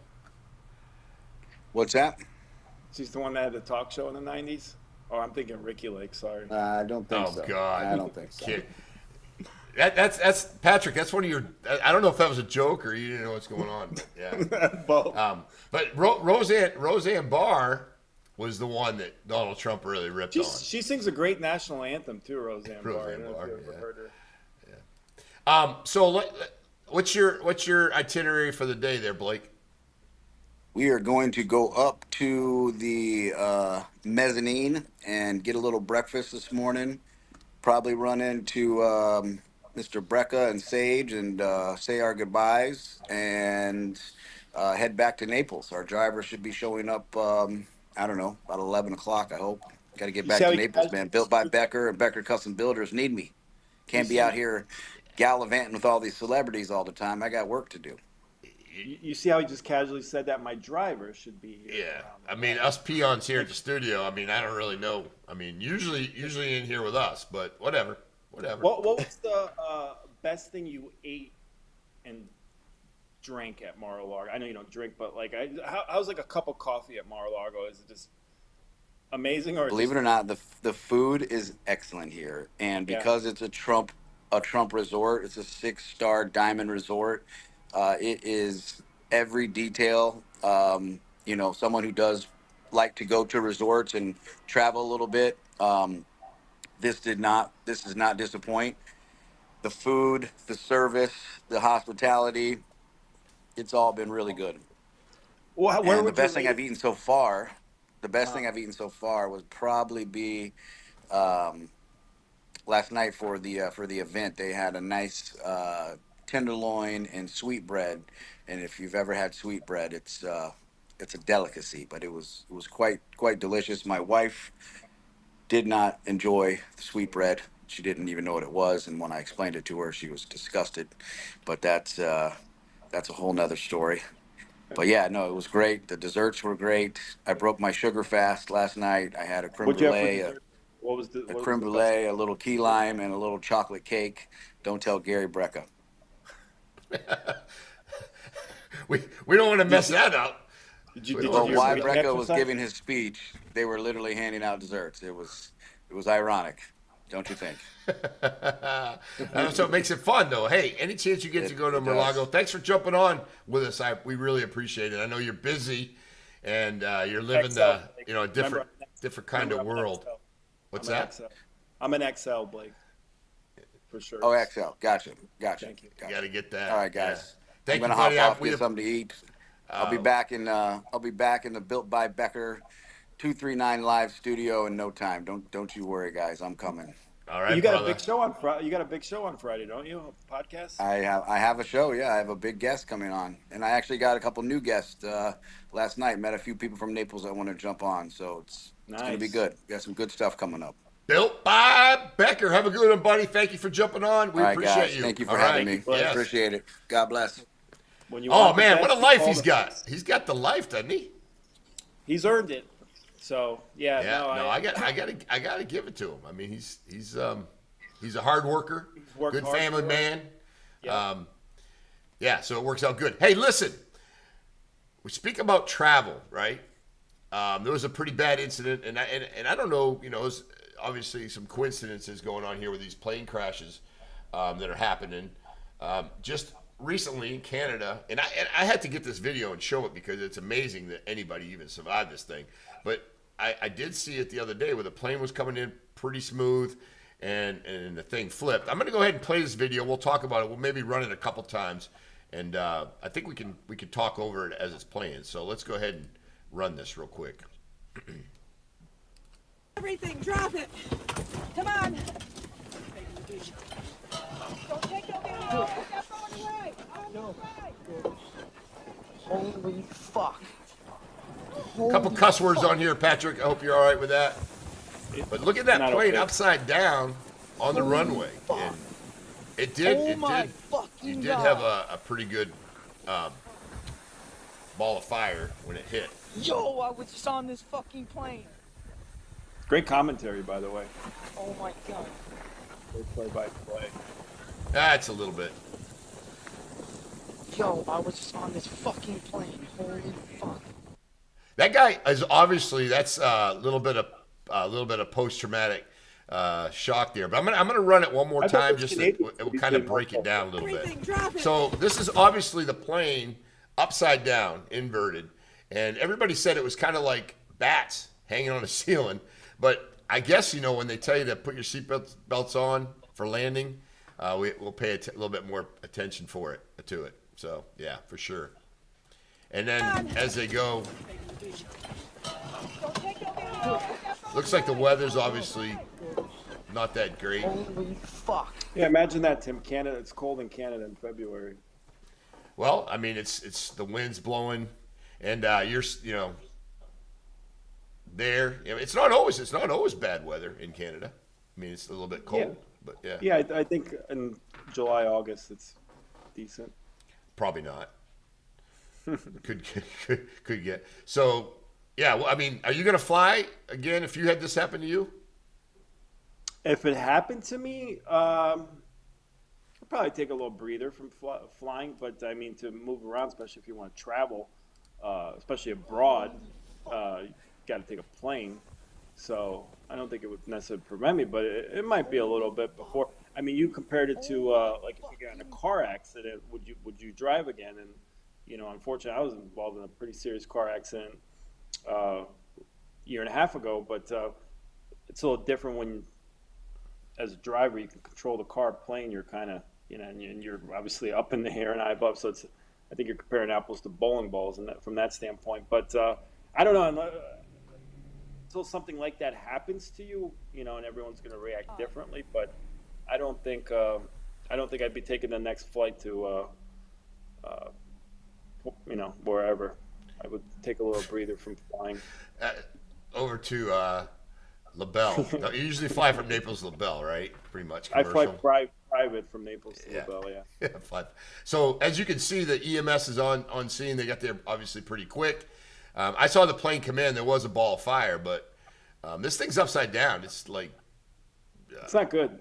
not good. I mean, and I will tell you, I always laugh when they tell you there's a flotation cushion underneath the seat, and please buckle up. But I guess that's a good case for the situation. I always laugh when they tell you put on your seatbelt on the plane, but obviously it does have a purpose. If something like that happens, because if you're that high in the sky, I don't think a seatbelt's necessarily going to save you. But in a Yeah. circumstance like that, Well, that too, and I was back in the day, I was always thinking about seatbelts. Like, what happens if I get in a car crash and I'm buckled in and I can't get the seatbelt off and the car burns up, and you always have those feelings of or some people have those feelings like I'm restrained, because I used to get that a lot in law enforcement. People be like, I didn't want to put my seatbelt on because I didn't want to be stuck in my seatbelt. Well, the reality is, I've seen the opposite, where people have gotten crashes, and because they didn't have the seatbelts on, they rolled and got thrown out of the vehicle, got ejected. The vehicle landed on them, and they perished. But I've been to car crashes where 4 people have died, and the only 2 people who lived are the ones that had their seatbelts on. So after that, and seeing that firsthand, my attitude changed drastically about all that. But this is a pretty incredible. These are the planes that used to fly these out of Naples, very similar. Delta used to fly out of here, so I used to jump on In after fact, work. we've flown on Delta from Miami to Naples way back when in the day. Similar plane. Yeah, very, very, very similar. So yeah, What's we've your got favorite a. airline to travel on, Tim? What's that? What's your favorite airline to travel on? I like Spirit. Spirit. Spirit's my favorite. I save money. No, to be honest with you, if I could fly Delta, Delta is pretty good. But I think JetBlue's pretty good. JetBlue's pretty good. The thing about it is now they're all getting you on this baggage thing. It's crazy. Like they nickel and dime you, and then I just flew over to Europe, and I was like 2 pounds over, and the guy was a real jackass. It cost me an extra 160, $160 just because I was over a little bit. So yeah, what's your favorite? JetBlue, I would say for domestic, and there used to be a airline company called, you probably remember, Lauda Air. They would fly. It was a German airline company after the F1 driver Mickey Lauda used to own, and fly because we would travel to Germany and then Germany to Czech Republic. Great airline. Just the food was amazing. You get these special German chocolates. But it's not, now it seems like none of them seem to be really that good. Yeah. And when you travel, when you're buying the tickets, you're always like, okay, let me save $1. Or, I don't really care if I get up at 6:30 in the morning until the day comes, right? And you're like, shit, this sucks. I'm on Spirit. I'm jammed in with somebody. Why did I pick 6:30 in the morning? Have to get to the airport at 5. But You sit next to a chicken. yeah. So yeah, you never know. And that's another thing. Like, what is the rules? If anybody can tell me in the comments, what are the rules about what you can take on a plane nowadays? Because I remember dogs used to have to go underneath in the cargo. I mean, now they're bringing on everything. I don't understand it. Yeah, reptiles. Speaking of reptiles, shout out to Dee. I heard she got a new reptile. Maybe she can jump on. And tell us Yeah, I was about wondering that. if Dee's going to be set up. Maybe we can get her in just a little bit. I'm going to switch over to my one camera and then have Dee just jump on just a second and see if we can get her in here to have her talk about her reptile. Patrick, see if she wants to jump on there. Swap out with you just Yeah. for a second. Yeah. She's coming on now. I want to ask her a little This is bit. the woman behind the scenes making it all happen here at Studio 239. Yeah, so we're gonna have Diana. She's gonna talk a little bit about what she's going in her new reptile. Yeah, Diana, are you there? Can you I think so. in the studio? I'm here. I don't have a Yeah. picture of your reptile. Do you happen to have one on your phone that you could hold up maybe? What Yeah. reptile? This is Diana, who makes everything at Studio 239 happen. She's behind the scenes, podcasting, all that good stuff. She's going through her phone and see if she can pull up a picture of her new reptile and give us a little description of what that thing is. But I know we didn't let you prepare. Yeah. Okay. Yeah, I could've- Pull it back. Oh, there you go. That's a good picture of it right there. Yeah, we got a little bit of a. There you go. Perfect. Tell us a little bit about what it is, what it eats, all that good stuff. So pretty much it's a northern blue-tongued skink is one of my dream animals. Reptiles. So I'm still kind of shocked about it because I literally have one right now. So yeah, he eats a lot of everything. He can eat blueberries, strawberries, lettuce, collard greens, Just a whole bunch of Any other meat stuff. at all, or it's only vegetables? Yeah, he could Or eat fruits? protein as he could have eggs, quail eggs. He could have apparently dog food. I don't know about that, but he could have bugs and other stuff as well. Where do you keep them? I have him right now in a temporary cage. It's a 75-gallon tank. So he's there for a while until I upgrade his tank for like 100 and something gallons. Now, can you sleep with your reptile? Do you put him? I'll say no. Probably not a good idea. Does it bite? Yeah, Does it no. bite? Will it bite you? No, no, he's feisty when you take him out, but once you take him out, he's pretty chill. Now, what you probably mentioned the name of it. What type of reptile is it? One more time. It's a northern blue-tongued skink. Northern blue tongue skink. Now, what does something like that Yeah. cost? If you were to buy it, We got lucky, so we got it for very cheap. But they usually go for like 500 to 1,000 to 2,000, 3,000, depending on the morph. okay. So that's a lot of money. $5,000. That's a lot of Tell money me about it. for a reptile. I had a friend that sold snakes and they ball pythons, but there's a lot of those out there now too. So I don't know. I don't even know what a ball python would go for. Depending, they could go for 2,000, 3,000. Is it based depending on the morph, based that's on the thing. size and the way the colors and how they look? A little Pretty bit much of the everything. morph, like the colors and all that, like Okay. all these other. It gets very deep into it. Now But tell like me a little. one is like 50 to $100, I think. What's that? Like a basic ball python is like 50, I think, or 100. Yeah, I had a good Pretty cheap. friend of mine that basically breeded them, and he had, I think at one time he had like 62 ball pythons, and one got loose, and it worked its way up inside the door because they had a metal door in the back patio, and there's like a channel in the metal door, and it worked its way up in, and it got stuck up in there. We spent about 4 hours trying to get that snake out, and we used soap, we used water, and I was at the point where like, hey, we might have to cut our losses here, and take it. He stayed with it, finally worked the snake out, and it did. But do you ever get nervous about maybe losing your reptile at the house or outside? No, because it's like locked up. Well, yeah, but everybody locks their stuff up, or a lot of people lock it up, and they're like, oh, I where'd mean, it if go? someone breaks in, yeah, that'll piss me off and steals them, yeah. Yeah, but well, I know it can be a little bit tough to get an animal on the first couple days. But are you starting to get used to it at the house? Yeah, I'm kind of like giving him like a little space right now until he gets used to the surrounding of his new cage and everything else as well. Yeah. Well, we're glad you got an animal, and you got a reptile, and thank you for everything you do in the studio. You keep the studio running. Real quick, just one more thing.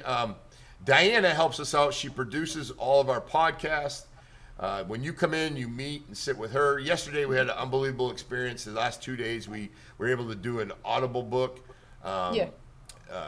Dad Coach is going to be coming out soon with a great manager, great coach that's actually going to be staying here in Southwest Florida. But good opportunity, and it's going to be a great book. But Diana actually sits through those sessions, sits through the podcast. So if you're interested in doing a podcast for your business, please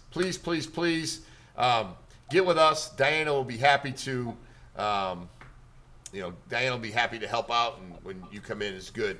Patrick, are you back on? You getting ready to get cranked up again? I hope you were able to, relax a little bit, do what you need to do. Did you?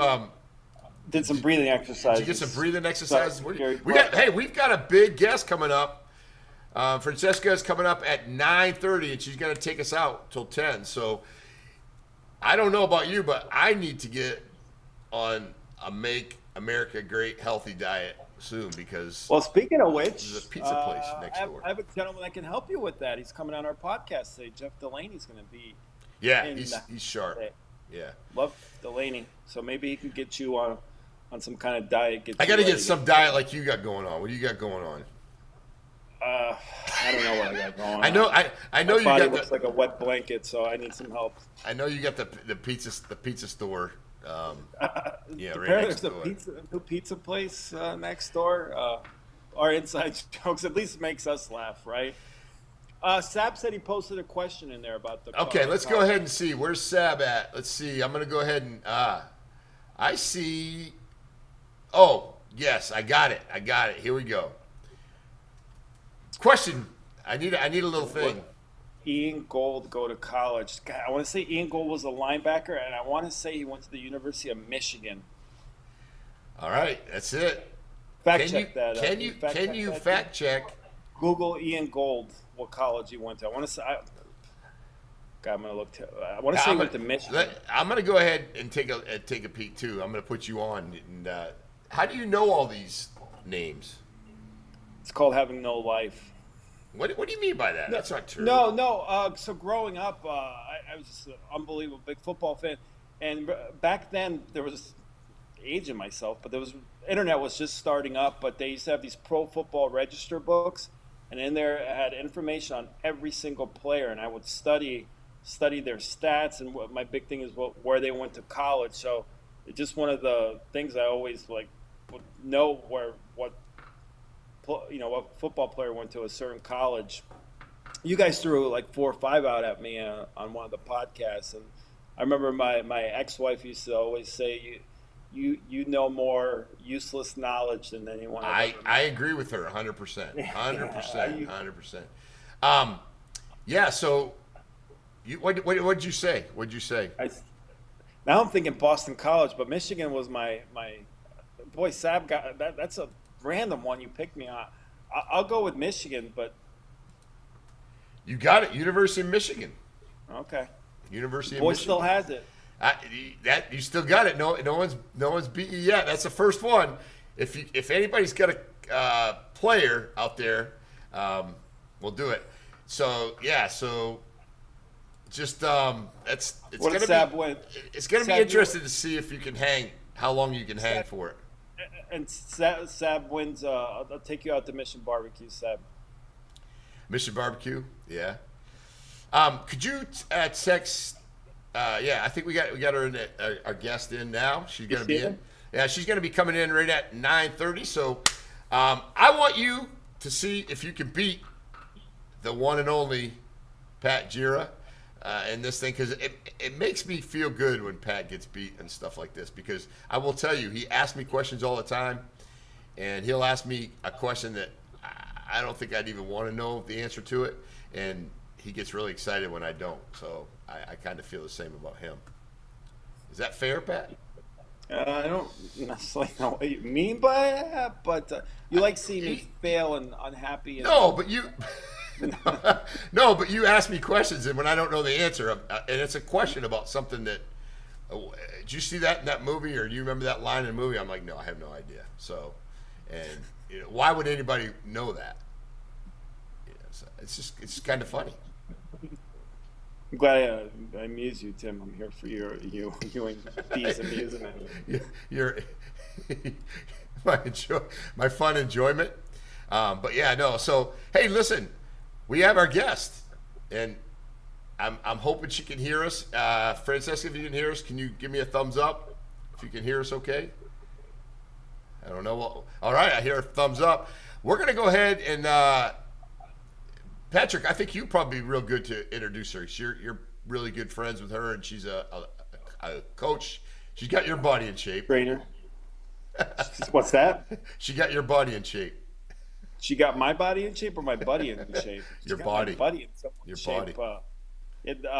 Very excited to have gotten to know her the last couple of weeks through Blake Becker, who she personally trains. I'm still waiting to see the results on that, but that's fine. I know Blake has an unhealthy diet, so we won't blame her for that. But got Francesca Scerbo coming in, joining us, one of many, I think, guest appearances, and she's got some exciting stuff going on at Studio 239. Let her tell us about. What you tell us about before you had Francesca. Before you had Francesca.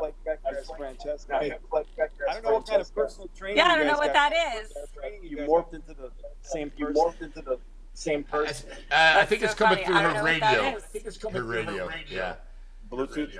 Yeah, she's got through my radio. Yeah. Nah, we can hear you now. So yeah. We can hear you now. We're getting an echo. We're getting an echo. How are you? How are you listening to your phone? How are you listening to your phone? I'm just on my phone. Is it speakerphone Is it speakerphone? through your Uh, car? Let me Do try you it. are? Let me try it this way. How's this? Yeah, I think, Better? Yeah. Thank yeah, you. I think, yeah, Yeah. Yeah. Thank you. Awesome. Yeah. Awesome. All right, cool. Still getting a Excellent. little echo. Yeah, I don't know why I'm Blake Becker today, but that's all right. Well, when Blake was on, he was Francesca. So again, I don't know what kind of training program you got him on. Oh, You guys are. You know, That's I'm so a one. I'm a funny. one man show here, trying to put it together. There so. we go. Welcome on. Welcome on. So where are you located right now? I know you're in your car. Are you just coming from the gym, or what do you got going? I think she might have froze up. Yeah. Live TV, folks. This is this can happen. Let's see Yeah. if we can get her back in there. But no, Francesca's great. She's got a lot of exciting stuff going on. She's got some books out, and definitely talk about the new administration RFK coming in, how things are changing. Hopefully, we'll get her back here in a sec. And hopefully we'll get her back. All right, here I am. I don't know what just happened. I'm not touching anything. It's live. It's live. That's part of the adventures when we do live. It's part of the excitement. That's it. Yeah. That's part of the experience. That's part of the experience. We're getting a little Part bit of of the a feedback, experience. so I'm not really Awesome. sure what that's coming from. But But so tell me a little bit about So where tell you me a at. little Did you bit just about, get done working out, or where you at? you Did look just like get you're done working out, or all you look like you're looking good? all looking good.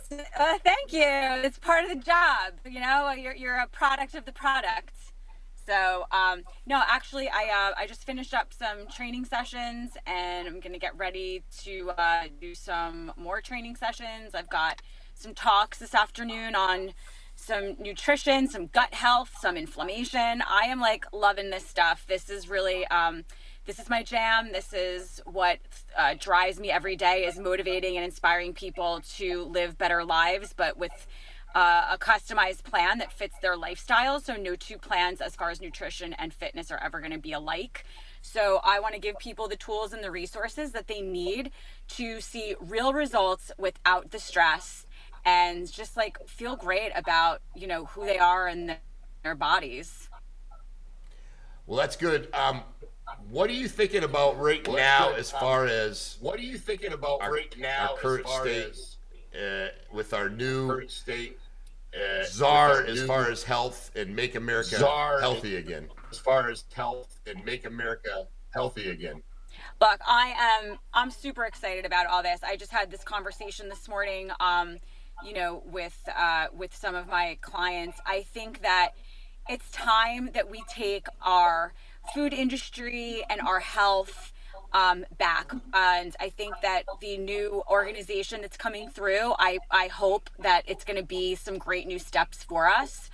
I think that we need to kind of get control of our farms again and really go back to like what it used to be. I spent a few weeks in Italy where you're like seeing crops are being grown and animals and all of the things that are going to make us healthy and basically like better for our lives. Like, we're not spraying things, we're not adding things, everything is real and natural. And I think that the organization that's coming in right now is really going to put that to the forefront. So I'm really excited to see where things are going to go, especially for the type of nutrition work and exercise. But mostly the nutrition work that I've been doing is really preventative type of medicine and nutrition. It's not really medicine, but food is medicine. So I think that I'm super stoked. I think it's going to be great. I'm happy that everybody's excited about it because it's something new. But it's not really new. It's just how we're presenting it. We're presenting it in this matter where it's going to be so beneficial for so many Americans to get back to eating clean, getting their health back, reducing disease, reducing our cost of insurance due to disease. So I think it's going to be overall amazing. What does Francesca Scerbo have for breakfast? Francesca Scerbo have for breakfast? What did you have for breakfast this morning? All right. So I'm an intermittent faster. So I do intermittent fasting. As of, you know, I switch things up because you can't keep your routine the same. So right now I'm kind of on this hormone health journey. So I'm 45, and like many women that I work with, hormones are always going to be an issue. So since that's one of my specialties, I do intermittent fasting. Depending on when I last finish my meals, I'll go anywhere from 12 to 16 hours. And then when I I thought break it, I breakfast always was the break most it with some type important. of protein, whether it's a I shake thought or breakfast was the most important part of the day. most important Breakfast. meal of the day. Well, it can be for some, but Most again, important part of the day. Breakfast. yeah, it depends on the individual. That's one of the reasons that I love what I do is I coach based on bio individuality.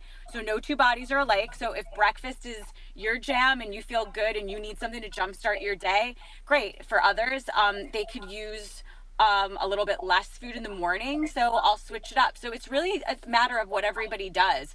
I'm a brunch lunch kind of girl. I like to do my breakfast and my lunch as one meal. Okay, what's on the menu today?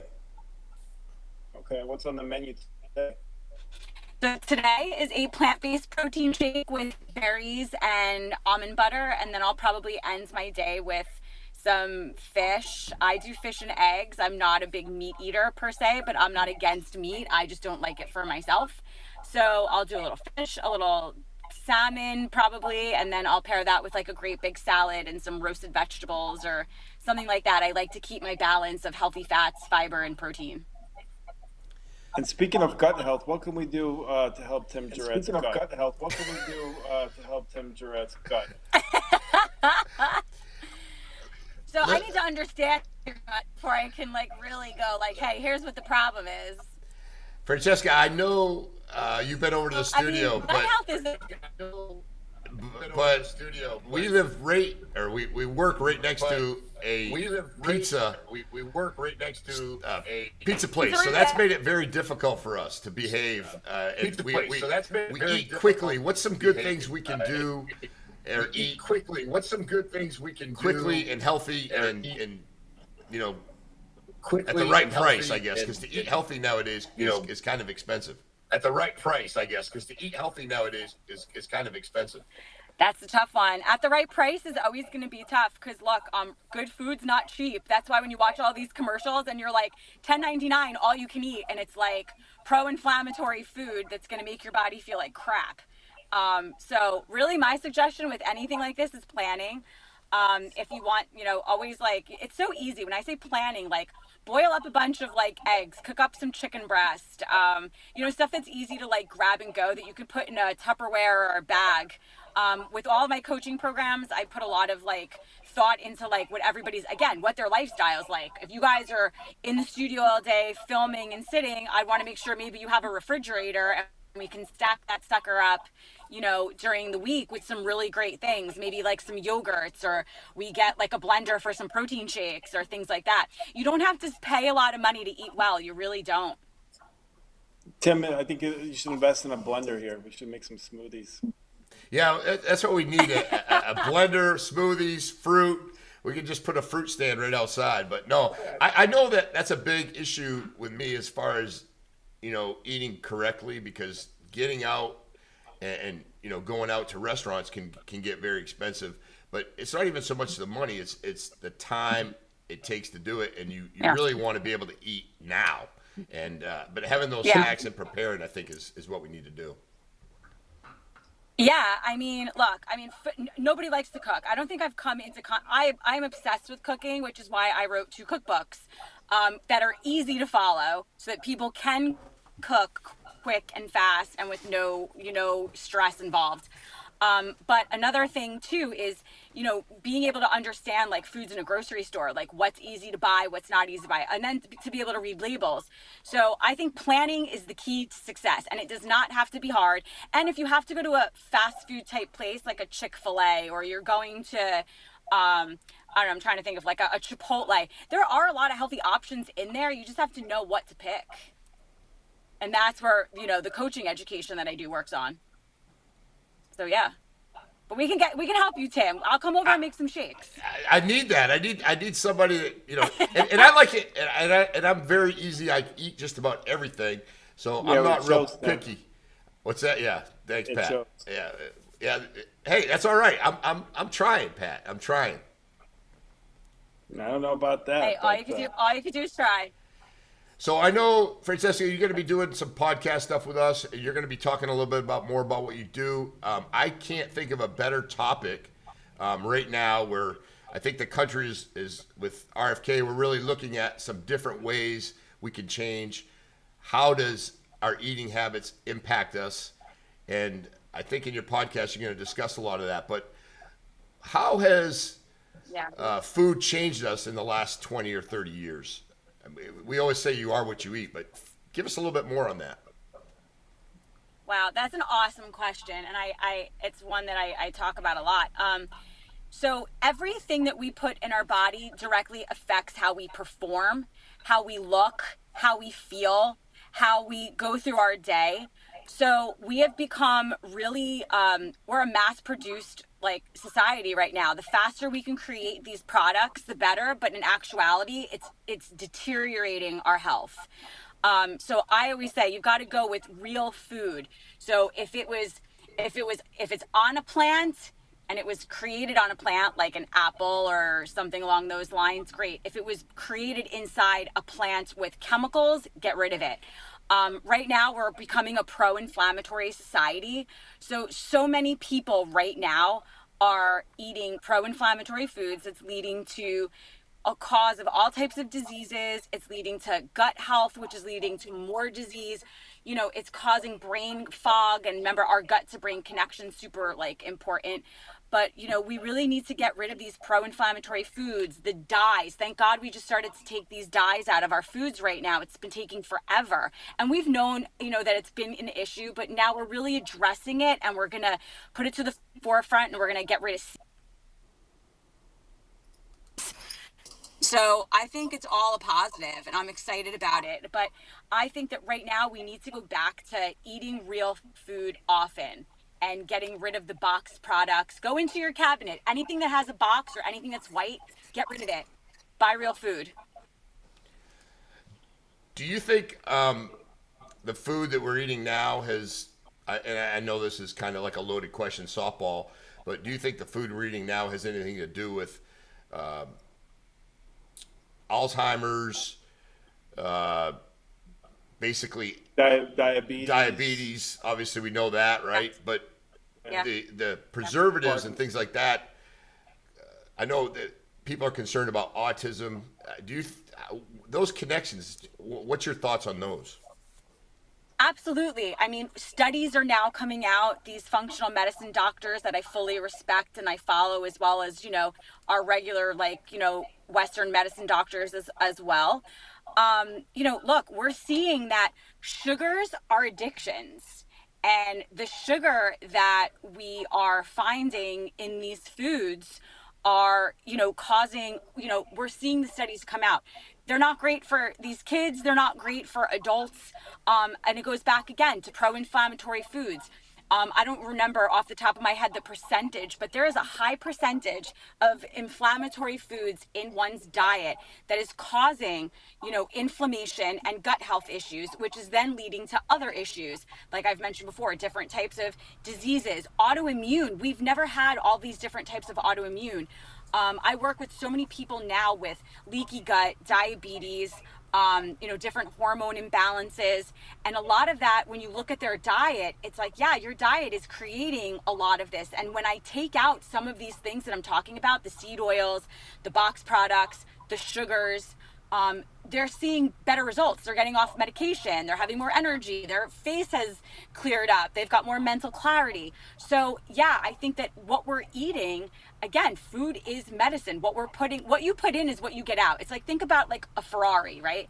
You're not going to put like regular like gas or something crappy into that engine. You're putting something that's going to make it go, and it's going to make it go fast, and it's going to make it like, you know, purr. Think about what you put in your own body. So if I'm going to put sugar in my body, I'm going to feel amazing for about 30 minutes and then I'm going to crash. But when I'm putting like fresh, clean, you know, organic, or not even, you don't even have to buy organic, but if I'm putting good ingredients, like I'm making myself great scrambled eggs and I'm throwing in some spinach and I'm going to pair that with a big berry bowl, like, oh my God, like you feel incredible. So again, and then if you're moving, exercise is a natural antidepressant. So if you pair those two together, I mean, sky's the limit for your health. I mean, like I said, I am working with people that never thought they would get off of medication, and they're now off of medication. They're skiing, they're doing things that they never thought they were doing before. And it's all because we've just made small incremental, changes in their nutrition. When can we expect to see results in Blake Becker? I have seen tremendous results in Blake Becker, and he's not here to defend himself. It's okay. But no, Blake works really hard. And again, this doesn't happen overnight. Like, unfortunately, it's easy to come off of a nutrition plan than it is to go back on it. So that's really what happens. And it's easy to kind of fall off the wagon, but you just have to a lot of positive mindset and coaching and accountability is what helps one get back to where they need to be. And with Blake, he's got a great attitude. He shows up every day. Is it going to be perfect? Absolutely not. But as long as you show up and you do something that makes you feel good and you're doing more of that than the bad stuff, then you're going to see some good results. Yeah, and he's lost quite a bit of weight, so no, definitely. Yeah, and he's got energy, and I mean, look, guy trains at 6:15 or 7 o'clock in the morning, and he's got a family and a full-time job. That's a lot. Pat's still in bed. Meredith Meredith had a little comment. I learned one thing every time I made snide remarks about a chunky girl. It comes back to you, and she says, I try not to make fun of people, but I think when I look at people, I'm saying to myself, hey, listen, I hope I don't get there, but I think with 3 necks going on, I really need to work on it. So I think there's a point that you need to look at and say to yourself, hey, listen, I need to stay in shape or I'm not going to be there for my family. I'm not going to be around. So it's about you, but it's not just you. It's about everybody that loves you and cares about you too. So I think taking care. Yes, absolutely. That's important. Absolutely. Look, yeah. Why should we get a coach? I'm sorry. Go ahead. Why should we get a coach? You know what? I have coaches. Coaches need coaches.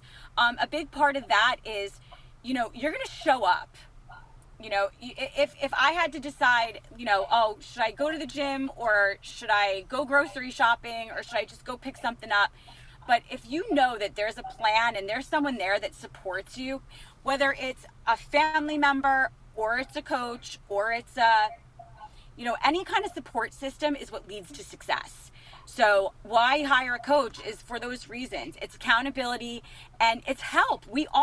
There is so much information. The World Wide Web is unbelievable. And we're getting information from people that don't really know what they're doing. And then we get information from the top.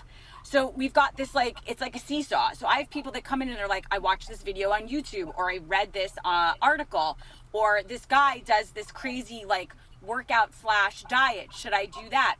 So, again, I think that you've got to hire someone that has the educational knowledge and the tools to understand, what it is that, nutrition and health is about. Is it going to be perfect? Absolutely not. But you also have to understand the person.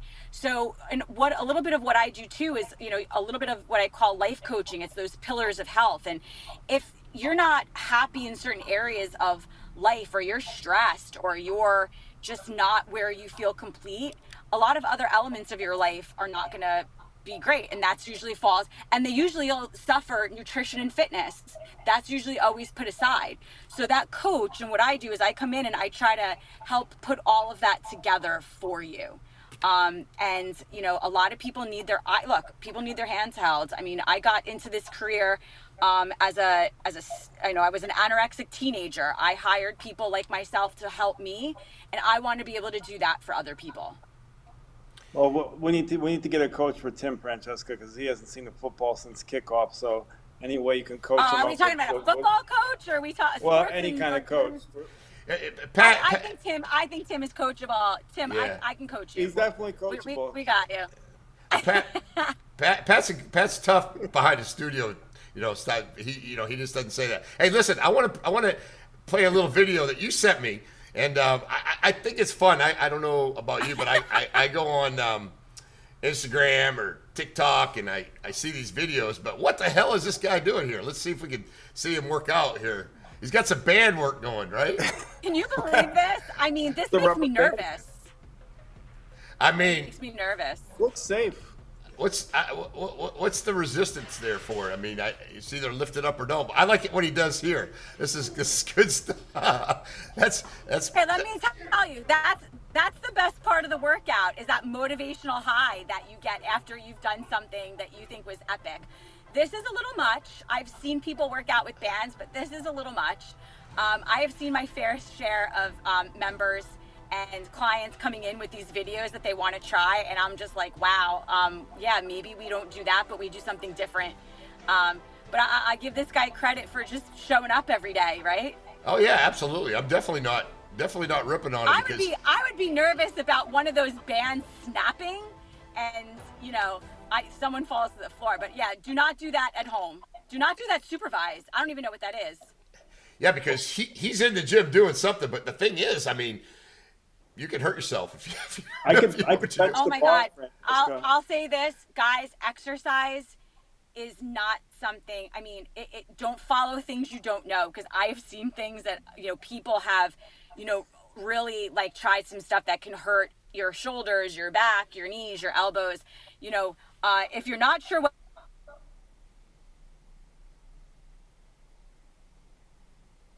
We lose Francesca. We too? lost her.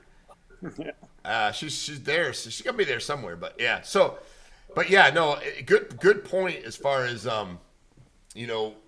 working out in the gym, making sure. I get a kick out of it because when you go to the gym, you see there's certain people there. There's people that are actually there to work and work out. There's people there to not really work out, talk to everybody, and then there's people that get the extra small shirts and try to flex. But at least they're there. At least they're there. Remember Gold's Gym, Tim? It was like the gym in town back in the day. Gold's Gym's good. How much is it? How much is it costing right now for a gym to go to a gym? I don't even know what. I've got like 3 memberships at one time. I had 3 memberships going. See my body. Time. I haven't seen the gym since you've seen the football. It's very obvious. It's very obvious. But no, probably it's good. $60 a month probably for, or I don't even know. It's a good question. Well, I think you can get now. I think you can go like the Smash Fitness, a couple other ones you can get into them. I'm pretty reasonable, but I go in spurts. Like, so I'll get really pumped up about it for 3 or 4 months. I was going to Title Boxing, which I really enjoyed. That it was a little bit different than just pumping weights, but it's fun. I enjoy it. I always do, and it's. I need to call Crafton a call. Maybe Crafton can get my butt into shape. Yeah, well, Crafton, it's definitely not a guy you want to mess with. But I think we got Francesca back. Let's see if we got her.